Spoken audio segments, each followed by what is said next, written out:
friends. I'm really glad you're here. I want you to imagine for a moment that we're sitting together, coffee in hand, no rush, no pressure to be impressive, no need to arrive anywhere by the end of this conversation, just a moment to breathe and talk about real life. Because today I want to talk about something that doesn't usually get a microphone. The days that feel endless. The seasons that don't look meaningful while you're living them. The moments that feel small, repetitive, and quietly exhausting. This episode is called The Days Were Long, because for so much of my life, that phrase has been true in ways I didn't fully understand until much later. There were seasons where my life didn't feel dramatic or inspiring. It didn't feel like a testimony in the making. It felt like survival, like doing the next right thing and then the next one after that, without any real sense of momentum. I remember days that blurred together, days marked not by milestones but by routines, feedings, appointments, errands, work deadlines, laundry that never actually stayed done, nights where I crawled into bed knowing the alarm would come all too quickly. And in those seasons, I didn't think of myself as someone being shaped or prepared. I thought of myself as someone just trying to make it through. The phrase people love to say, the days are long but the years are short, felt almost cruel at the time. Because when you're in the middle of these long days, the years don't feel short at all. They feel heavy. They feel slow. They feel like they demand more from you than you're sure you have to give. But here's what I didn't understand then and what I'm still learning now. Those long days were doing something. Not loudly, not quickly, not in ways that I could name at the time, but they were forming me. I used to think growth would come in big decisions, big moments, big changes that I would point to and say, that's where everything shifted. And yes, there have been moments like that in my life, but most of my transformation didn't come from those moments. They came from the ordinary ones. The days where I showed up tired, the days where I kept loving people when I felt unseen, the days where faith looked less like confidence and more like endurance. And I want to say this gently because I know how easy it is to miss. If you're in a season right now where your life feels small, if your world has shrunk to the needs directly in front of you, if your days feel long in a way that leaves you quietly depleted, you are not failing. You are not wasting your life. I think we underestimate how disorienting weariness can be. Not dramatic burnout, just the kind of tired that settles into your bones and makes everything feel heavier than it should. When you're weary for long enough, you stop trusting your own instincts. You start questioning whether your restlessness means something is wrong, or whether it's simply the cost of staying faithful in a season that asks more than you expected. So many people carry that quietly. They keep showing up, they keep functioning, they keep telling themselves they'll feel like themselves again eventually, but weariness deserves to be named, not as a weakness, but as information, as a signal that something inside of you is asking for care. And you are not invisible to God. There were years when I believed that significance had to look big to matter, that if I wasn't changing the world in obvious ways, I must be falling short of my purpose. But the longer I live, the more I realize that most of what shapes us and most of what shapes others through us happens in the spaces that no one applauds. The truth is, some of the holiest work I've ever done happened when no one was watching, when my life looked ordinary from the outside, when my biggest accomplishments for the day were getting everyone fed, showing up to work, and holding myself together just enough to start again tomorrow. And it took me a long time to understand that God was not absent in those seasons. He was fully present in them, quietly, faithfully, steadily. I didn't know it then, but the long days were teaching me how to sit with people in their pain. They were teaching me compassion, patience, and empathy They were teaching me how to recognize exhaustion in others because I had lived inside of it myself. They were teaching me how to love without needing recognition. And maybe most importantly, they were teaching me that my worth was not tied to productivity, visibility, or how impressive my life looked from the outside. Those lessons didn't arrive all at once. They unfolded slowly, layered day by day, moment by moment, and I couldn't see the pattern while I was inside of it. There was something humbling about formation. It doesn't give you the satisfaction of progress that you can measure. It doesn't come with applause or clarity.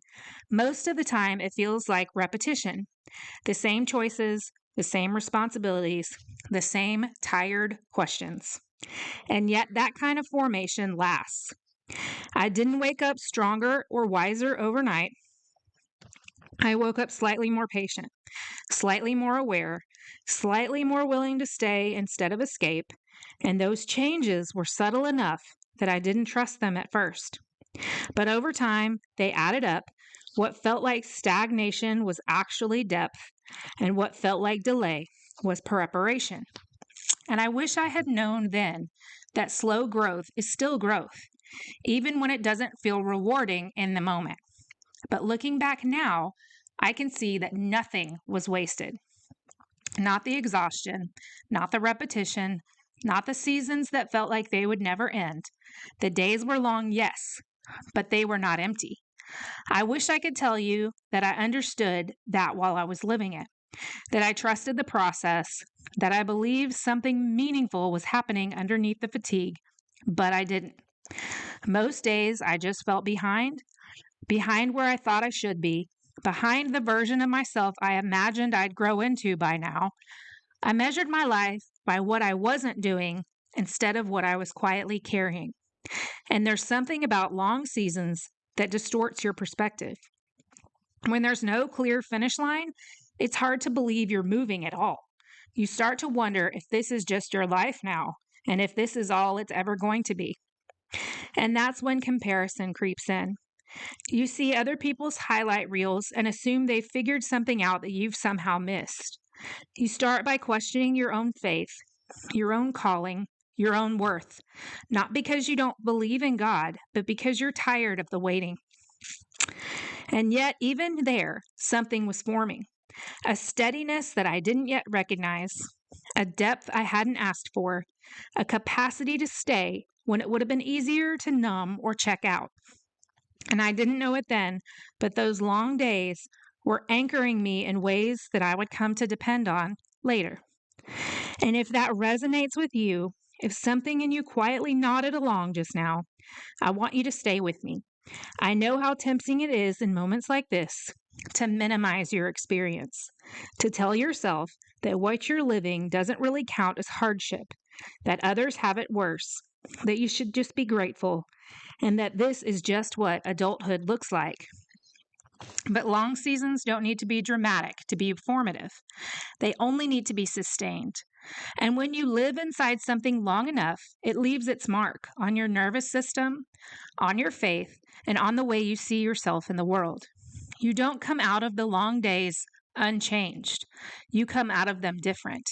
Sometimes softer, sometimes more guarded, sometimes wiser in ways that you didn't ask for. And naming that is not self-pity. It's just honesty.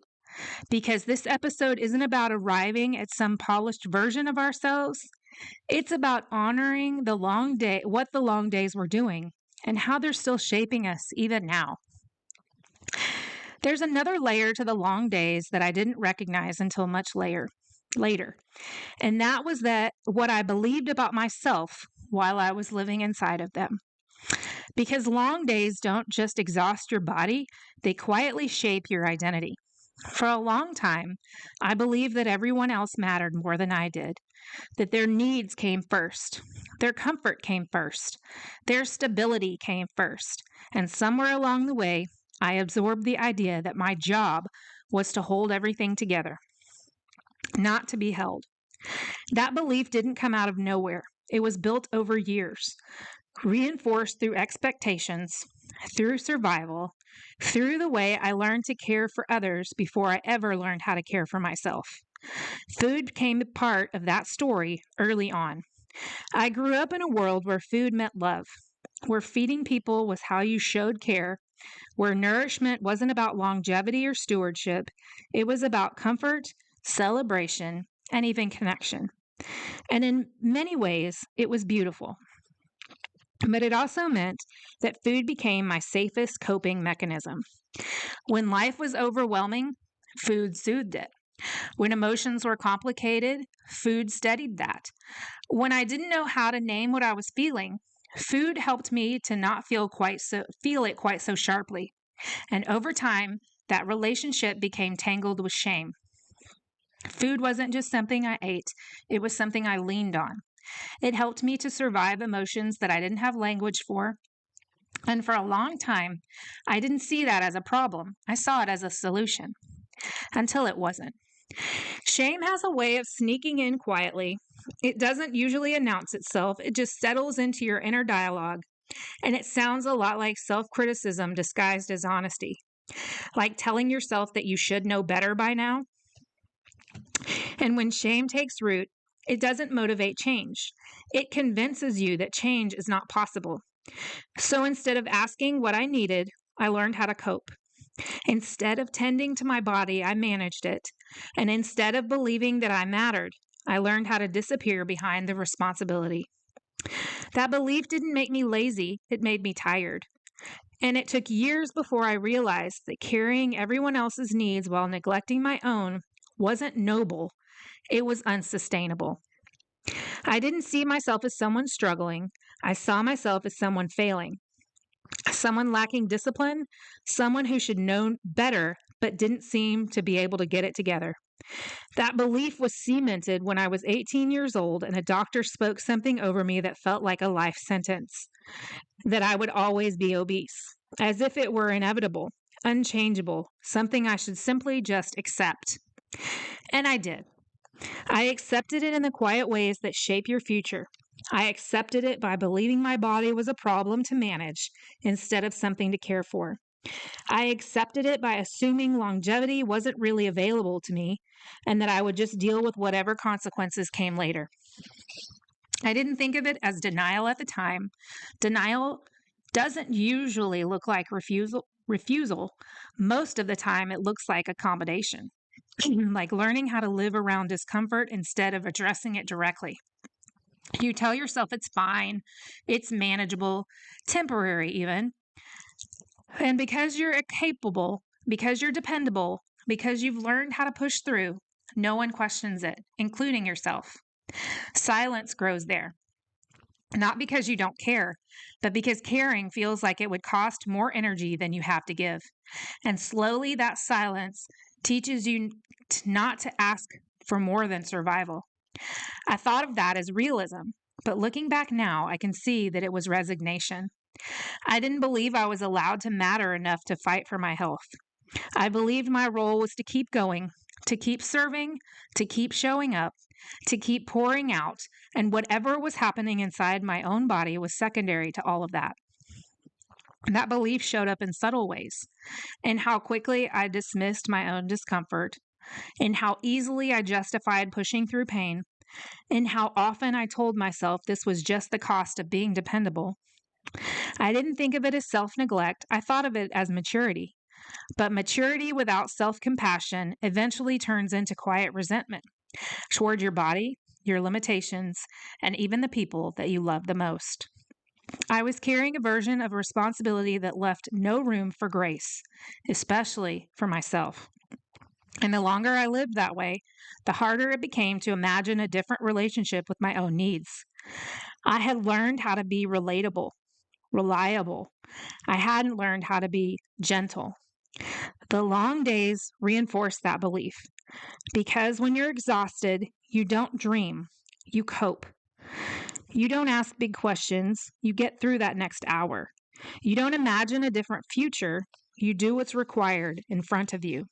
And so that's what I did. I told myself I didn't have time to slow down.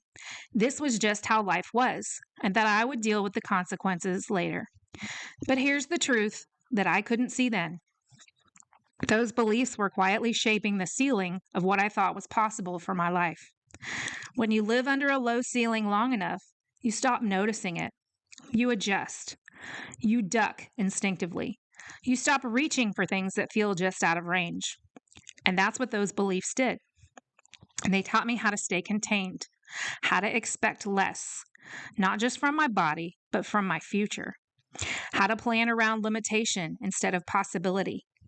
And the hardest part is that none of it felt cruel at the time. It felt sensible, responsible, and even faithful.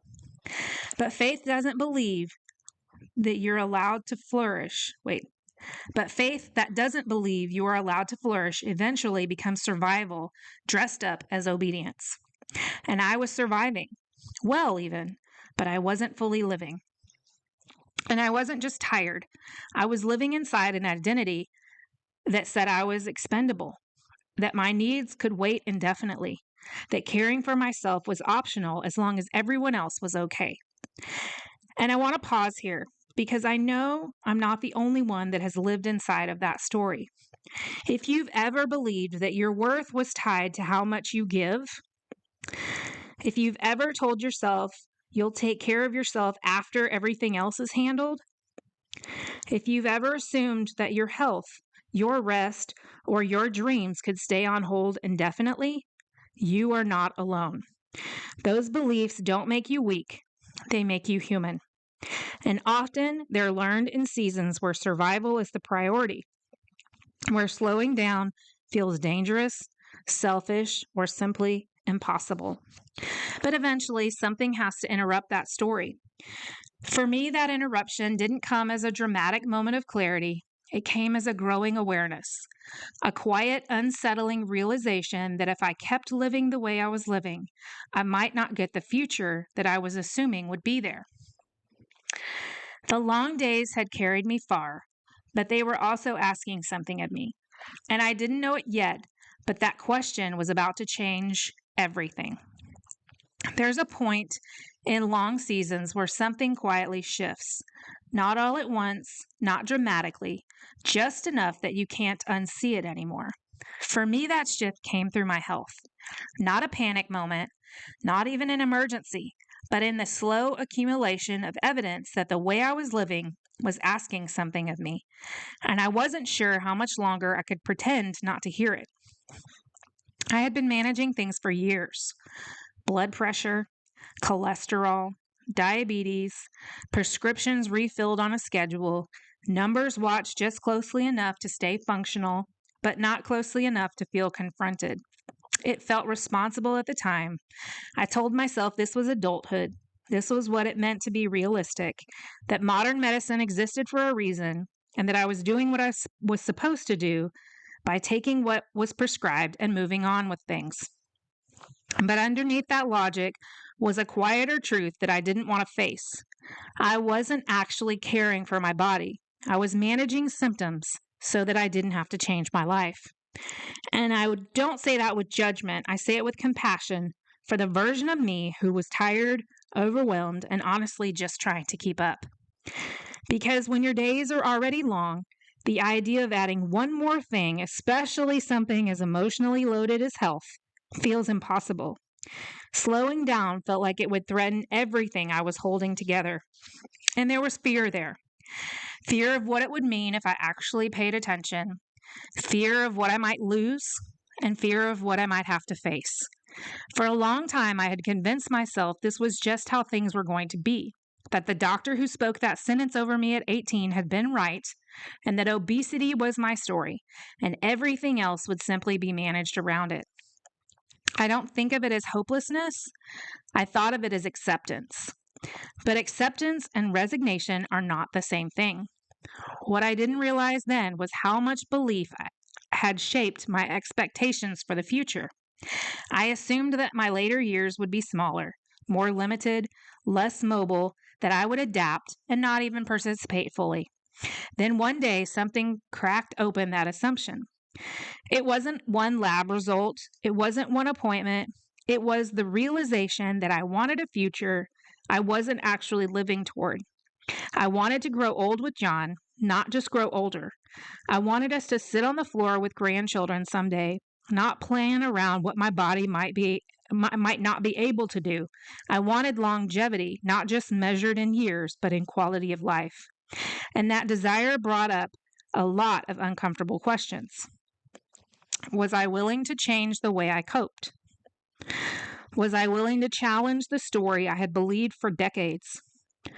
Was I willing to care for my body as something entrusted to me, not something to endure? And that's when I started noticing how many medications I was taking and how easily they accumulated over time. Each one prescribed with good intention, each one addressing a symptom, and yet the list kept growing. I remember standing there looking at them and thinking, is this really the only way forward? And I'm not anti-medicine by any stretch. I'm grateful for modern medicine and healthcare. There are things I will likely take for the rest of my life, and I'm at peace with that. But what I was craving in that moment wasn't another layer of management. It was healing.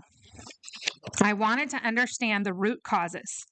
I started noticing how disconnected I felt from my own body and how often I ignored the signals because acknowledging them felt inconvenient.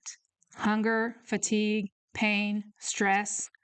I had trained myself to override these cues in the name of productivity and responsibility. And yet my body was still speaking. Through exhaustion that lingered, through numbers that refused to stabilize, through a quiet sense that I was carrying more than I could sustainably hold. Listening wasn't just a medical decision, it was an emotional one. It required me to admit that I had needs, limits, and vulnerabilities that I had been avoiding for years. And that kind of admission takes time. I wanted to nourish instead of numb. I wanted to work with my body and not around it. What I didn't realize at the time was how much fear was driving my avoidance. Fear of failure, fear of disappointment, fear that if I tried and still struggled, it would confirm every story I'd been told about myself. So managing symptoms felt safer than asking the deeper questions. Because deeper questions require honesty, and honesty requires courage. Slowing down meant I had to face the possibility that I had more agency than I wanted to admit, and that scared me. It's easier to accept a narrative that says this is just how it is than to risk hoping for something better. But hope has a way of finding the cracks in the stories we tell ourselves. And once it does, you can't unknow it. Underneath all of that was a spiritual question I hadn't fully named yet. Was I willing to believe that God cared about this part of my life too? I realized how easily I had spiritualized endurance while neglecting stewardship. How often I had framed pushing through as faith without stopping to ask whether God was actually inviting me into something gentler. There's a difference between perseverance and self-abandonment. And untangling the two required me to slow down enough to listen, not just to my faith, but to my body as well.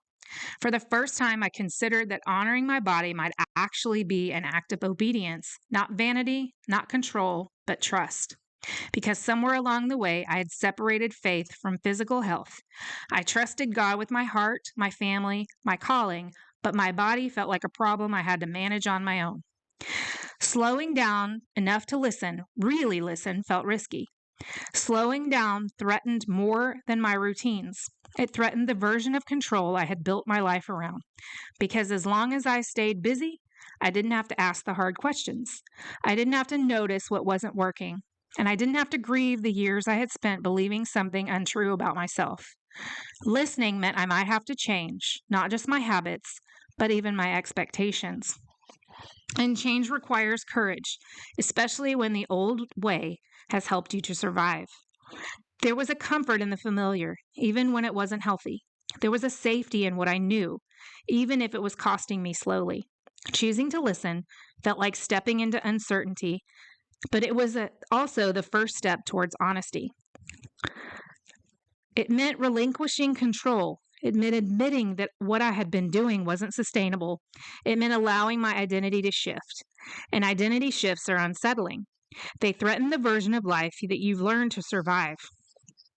But that's where the long days come back in the story, because the long days had taught me endurance.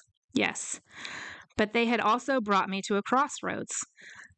I could keep going the way I was going, or I could choose something different, even if I didn't fully know what it looked like yet. That choice didn't happen overnight and unfolded slowly through learning, through grief, through unlearning habits that had once protected me. But it marked the beginning of a new way of living, not just physically, but emotionally and spiritually.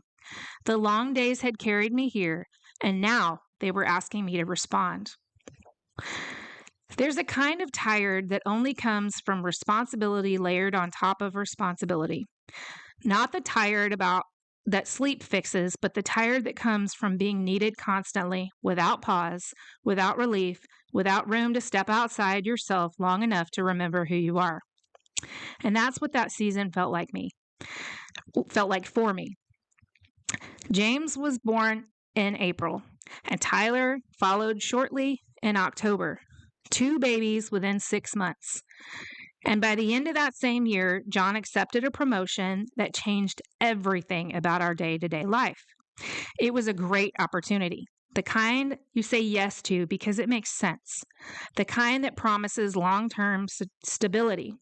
But it also meant that from January through June, John was gone during the work week, traveling, building something for our future. And during those months, my world became very small. 2 infants, a full-time job, drop-offs, pickups, evenings that felt like a relay race of feedings, bath, and bedtimes. I moved through those days on autopilot. I don't remember feeling dramatic despair, just quiet, persistent sense of aloneness. That kind that settles in when there's no margin to process what you're carrying. The kind that comes from being surrounded by need but rarely asked what you need. Mornings started early and nights ended late, and somewhere in between, I would pack up 2 babies, diapers, bottles, extra clothes, blankets, load them into the car one by one, and just to run the simplest errands. A trip to Target wasn't casual, it was a full production. 2 babies to dress, 2 babies to buckle, 2 babies to unload, maneuver, and manage, all for the chance to walk aisles that didn't require me to give anything back.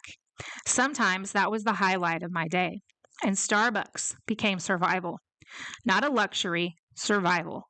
Mocha in hand, I could pretend for a moment that I was more than just a feeding schedule, that I existed outside of caretaking, that I was a person moving through the world, not just someone holding it together behind closed doors.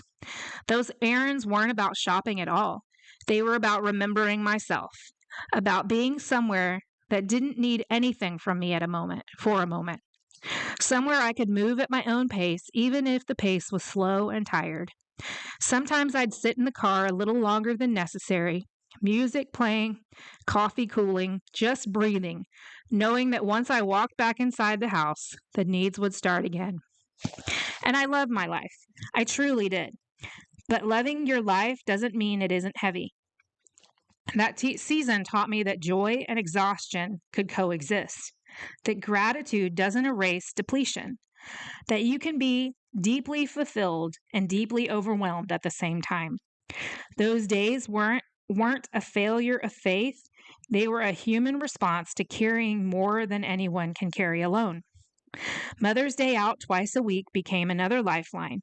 2 mornings where I could clean the house in peace, knowing full well that by that afternoon, 2 tiny tornadoes would undo every bit of it. But for those few hours, there was quiet, space, and a sense of control. And still, something was slipping. I love my children fiercely. There's no question about that. But love doesn't erase exhaustion. And purpose doesn't cancel out isolation. Somewhere in that season, I began to feel like I had disappeared. Not all at once, but slowly. It wasn't that I didn't recognize myself at all. It was that I couldn't find the edges anymore. Everything I did was in response to someone else's needs. Every decision was practical, necessary, and urgent. There was no space for curiosity, no space for desire, no space for wondering what I wanted, because wanting felt indulgent. And yet something in me was still paying attention. still asking questions quietly, still noticing the ache. Even in that disappearing, there was a thread of awareness that refused to go silent, and I think that it's important to name. Because disappearing doesn't mean you're gone, it means you're waiting to be found again, piece by piece, until I wasn't sure where I fit anymore. It's strange how disappearing doesn't feel dramatic while it's happening. There's no single moment where you realize you've lost yourself, just a growing distance between who you are and who you remember being. You still function, you still love deeply, you still show up, but something feels muted. And it's easy to assume that it's just adulthood, that this is what it means to be responsible, to grow up, to sacrifice. But even sacrifice needs to be seen, named, and honored, or it starts to hollow you out. And we moved to a new city, a new community, no familiar faces, just the four of us navigating in a place that didn't yet feel like home. Those early months were especially hard. There's a particular loneliness that comes with starting over, not because people are unkind, but because no one knows your story. And no one sees the context behind your exhaustion. No one understands what it took for you to get there. Every interaction requires explanation. Every relationship starts from zero. And when you're already depleted, that effort feels enormous. I missed being known without having to speak. I missed the ease of the shared history. I missed being able to say I'm tired and have someone understand why. That absence made the days feel longer.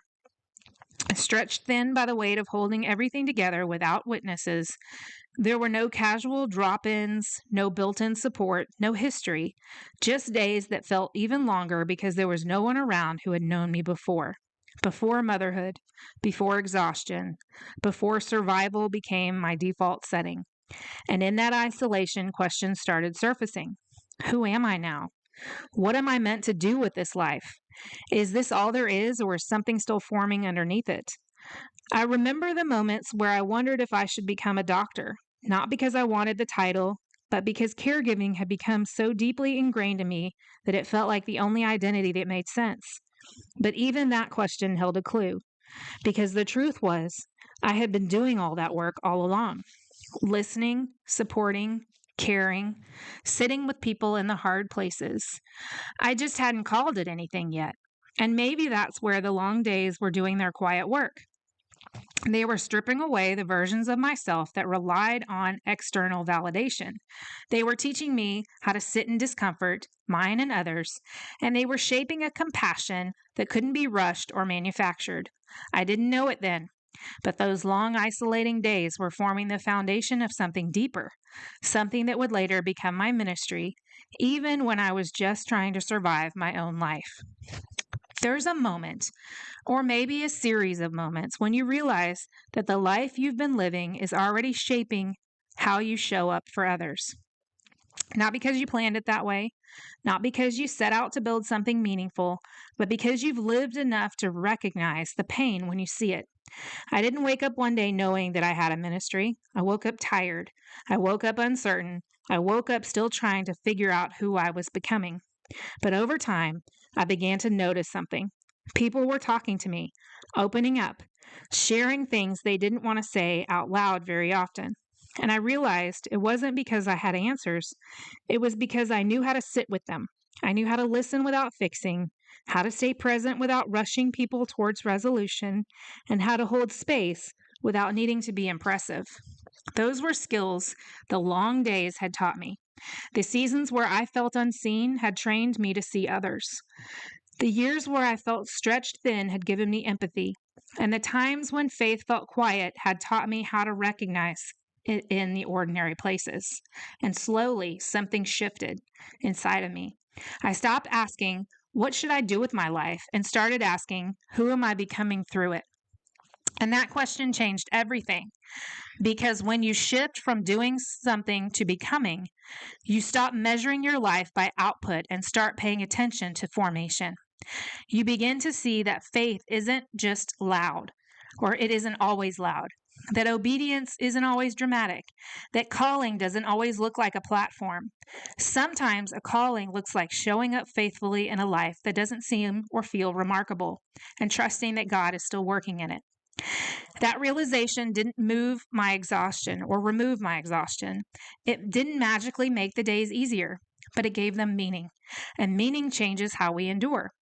I began to see the long days had prepared me to walk with people through their own seasons of waiting, and how the isolation had deepened my ability to recognize loneliness in others, and how my health journey had taught me about stewardship, not just of my body, but of the life that I had been given. Faith stopped feeling compartmentalized. It wasn't just something I practiced in quiet moments or church settings. It was something lived, woven into the rhythms of ordinary days. And I want to pause here because this is where I believe many people miss their own story. We assume ministry has to look big to matter.